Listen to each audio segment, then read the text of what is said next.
For a lot of people, work always was about being in front of a screen, but there were these incidental moments where you'd have meetings and there'd be face-to-face time, and you'd have lunch in between, and you'd have happy hour. And there were all these little interstitial moments in the day that were inserted into that one long chunk of screen time that were actually really important.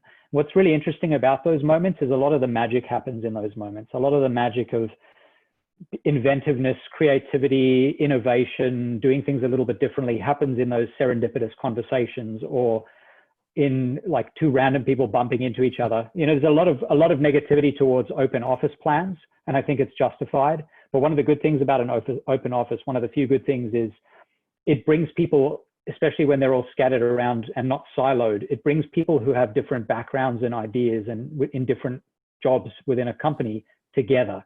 And when that happens, when that accidental meeting happens, it's not just good for mental health, it's also really good for the business. And one of the things I've been really interested in recently is how there is no room for serendipity in the screen age, in this COVID screen age. Everything is purposeful. Everything is done with intent. There are no happy accidents, because every time you're on a screen, it's with a purpose. It lasts a certain amount of time. Your attention is trained completely on that screen, which is why some people say it's so exhausting, because the amount of attention it takes to have a screen conversation is way higher than what it is to sit in the same room as someone else. And you can look away and you can look around, and we're all in the same place together. It doesn't look like you're bored. If I suddenly go like this and I'm looking off in the distance, you feel completely ignored. But that's a natural part of conversation, is not always staring directly down at the person.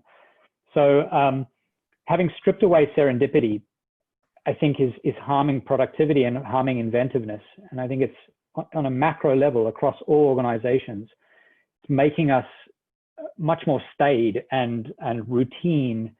And I think that's terrible for productivity from the company's perspective.